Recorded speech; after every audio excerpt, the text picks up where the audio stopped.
You're restoring me piece by piece. What's up, everybody? Welcome back to my channel. I want to talk about marriage, relationships, and ups and downs starting this month, next month, the next month, and the after. If you hear noise, that's just my neighbor. I apologize in advance. I don't know what he's doing. Anyway, the title and the thumbnail probably has you questioning, wondering, can you marry someone whom you never dated? Have you thought about that? Have you met somebody who has married somebody without ever dating them? Maybe you haven't, maybe you don't have, you don't even think about it, that it's possible nowadays. Or maybe you met somebody and you're like, yeah, it happened a long time ago, but it can't happen now, right? You'd be surprised. Should you marry someone without ever dating them? Have you married someone without ever dating them? Have you met someone who has married someone without ever dating them? I have. I'm here to tell you that it's all possible. If my husband and I dated 4 years after we got married. Yes, it sounds backwards, but we did. Here we are 9 years after, we're still together. Before I go into depth of if it's possible to marry someone without ever dating them, I want to talk a little bit about arranged marriages. Back in the day, and in some parts of my country, and I'm pretty sure in a lot of parts of the world, arranged marriages are still they still happen. Maybe not in your part of the world. Arranged marriages do happen, and some of these girls do know their partner and who they're gonna marry, and some of them they don't. They're just told, this is gonna be your husband, that's who you're going to marry, and that is called an arranged marriage. Even if she never dated him, even if she never met him, or him her. So most of the time is the parents who choose for their kids, for their daughters and their sons, who are they going to marry, you know. And they're going to, and most of these marriages, most of them do last till death do them part. Some don't, but most of them that I have known have lasted. How do I know this? Well, most of my cousins who have married before me, their marriages were arranged. Most of them are still together.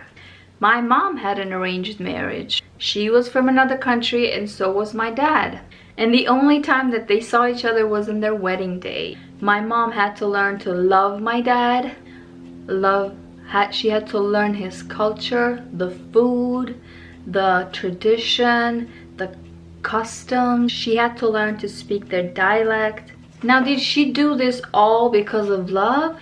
I don't think there was any love prior to the wedding day between them, because they had just met on their wedding day.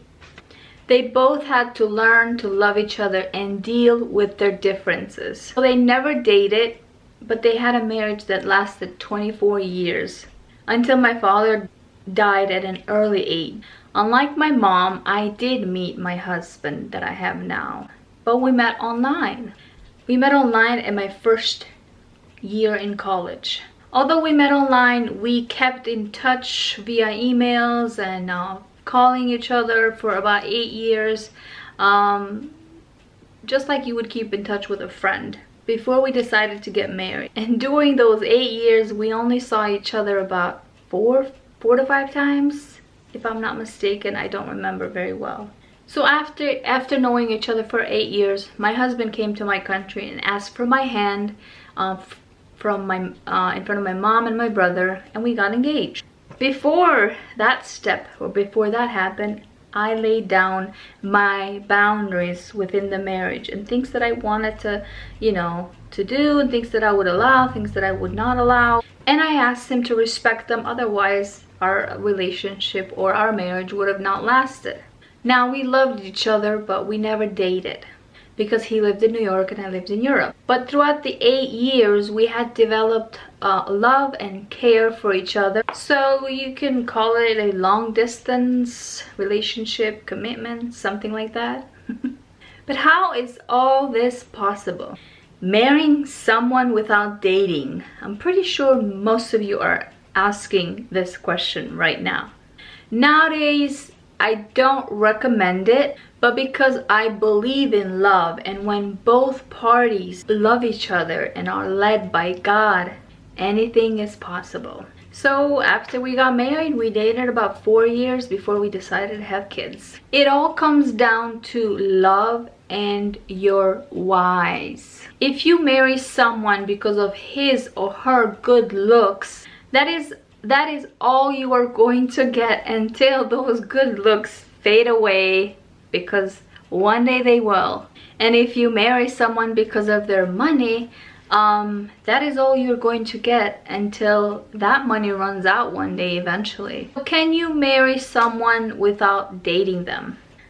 I believe you can marry someone without dating them as long as there's love between the two of you. I still feel like I'm dating my husband. Sometimes there's things that I see in him that I wish I had noticed prior to the wedding or prior to getting married. But then love reminds me of what is more important, love or my dislikes. Because when you love someone, love covers a multitude of sins or a multitude of defaults and faults and flaws. You can call it whatever you want. Love put the other one above itself. Would I recommend someone marrying someone without dating them? Maybe not, but I still do believe that it's possible though, if there's love. Any relationship in life will or will not work depending on why you're with that person, why you want to be with that person. And if you're gonna marry someone just because you had sex with them, that is what you might get, and that is what might connect you sometimes only. Marriage is not a one-night stand. So before getting married or before deciding to date someone, you have to prepare yourself here too. You have to prepare yourself mentally. You have to know that you are enough and you're complete. You don't have to have another man or another woman to complete you or to make you whole, you know, because nobody can do that, you know. We didn't create ourselves. God made us, so he's the only one who can fulfill our heart, our soul, our wants, our needs. But having a partner in life, in marriage, it's an extra goodness in your life, you know, because you're able to share that who you are, you know, you're able to give from your heart, you're able to share yourself with that person, and they share their self with you, you know. So that's the advantage of having a partner or being married, unlike being alone. If you know somebody and you think that they are potentially someone who you wish could become or would become your spouse, get to know them better, get to know each other, know what you both want in life, where you're headed, you know, because marriage or deciding to get married it's not just a feeling, you know, it's a decision for life, you know. You decide to merge together your ideas, your desires, your wishes, your goals, your priorities, your perspectives, things that you want to achieve in life, and sometimes they may not be the same as your partner, so you want to avoid that before you get married, you know, so that when you get married you're not going to be this surprised spouse. Oh, I didn't know you wanted that. What, you're gonna leave me just because you want to go after your dream or go after your goal? You can do all that together, you know. You can do all of those things. You can achieve your dreams, you can go after your goals, after whatever you're trying to go all together by supporting each other, and that's the good thing being married. But don't just get married and not tell your spouse, I mean your partner, your heart, your goals, your perspective, your views, you know. Don't just get married, oh, I want to get married and that's it, let's do a big wedding. Get to know each other, get to know yourself first before you want to get to know someone else, or before you let someone else know you. You get to know yourself first, you know, and see if you're someone that you would actually date yourself, you know. Then you know that you're available for someone to date you or marry you. Because sometimes having I mean, it's okay to have different ideas and different goals and perspectives, but sometimes and it's okay, you know, you can celebrate your differences, but sometimes those do clash and they cannot coexist. So you have to find the balance, you know. Are you both going to be able to coexist with your differences, with your culture differences, with your mindset, your perspective, you know? Are those going to be able to coexist, you know?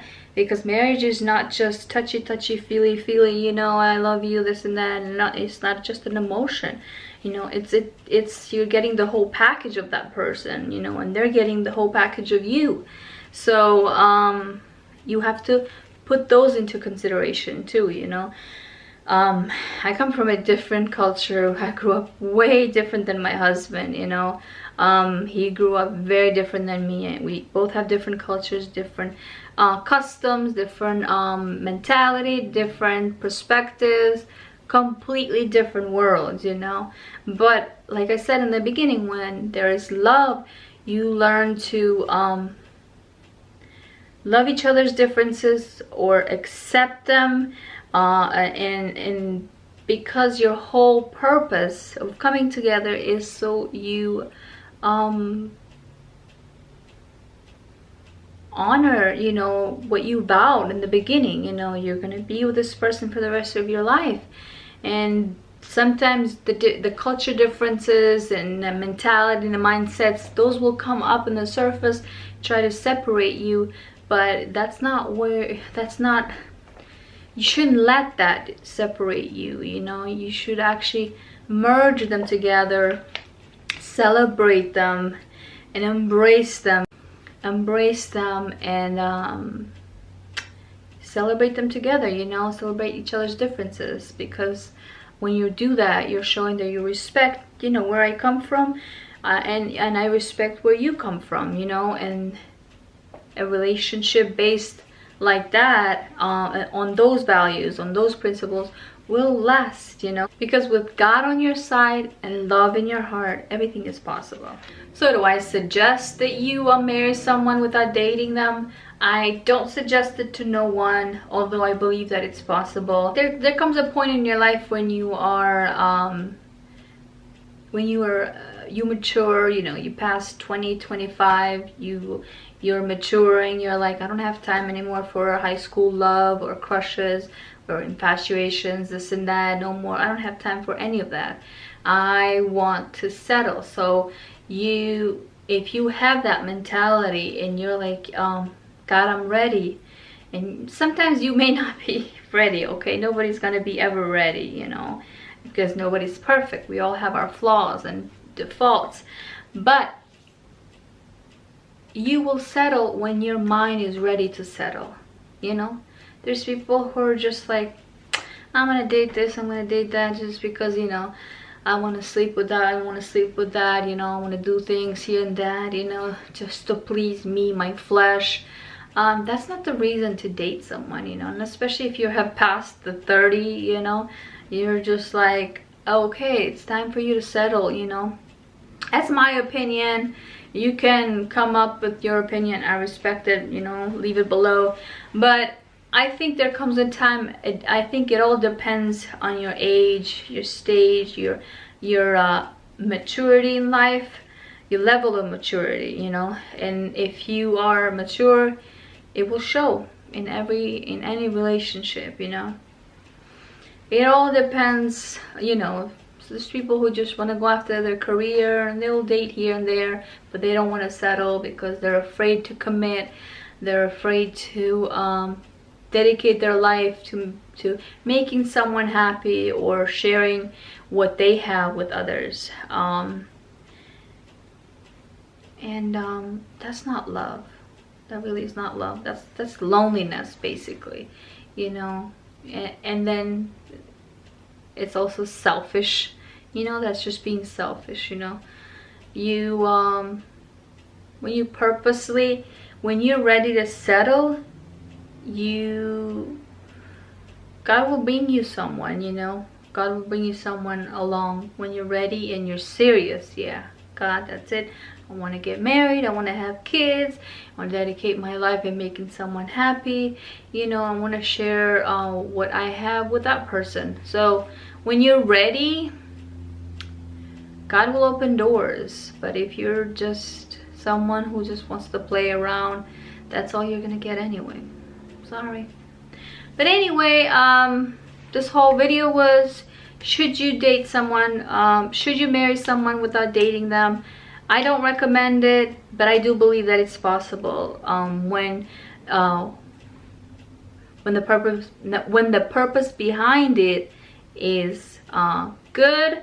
It comes from the heart, and when the purpose behind it is love, and when you have God on your side and love in your heart, I believe that it's possible. It worked for us. We just celebrated this past July. We celebrated our 9th wedding anniversary, and it's not perfect. We have our ups and downs, but we learn every day to lean on God to help us respect each other, our differences, and learn to love each other every day, because every day is a process. You know, it's not like, voila, you got married, now everything is all red roses. No, marriage is a challenge. It's very, very hard to share yourself with somebody else.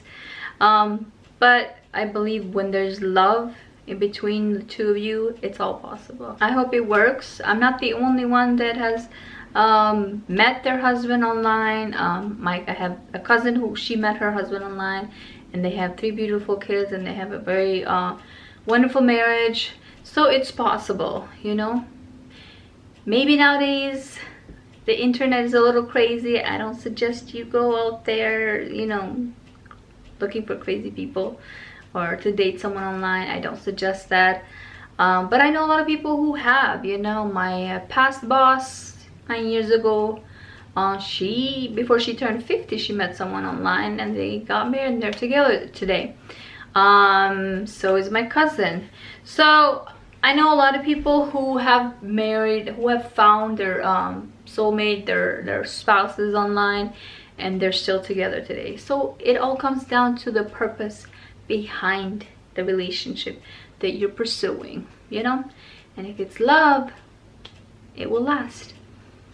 If it's lust, that's all you'll get, a one-night stand relationship, and it's sad. Alright, I hope you guys enjoyed this video. If you did, please give it a like and subscribe if you haven't, and join the family. Okay, join the Restored Beauties. Be blessed. Bye.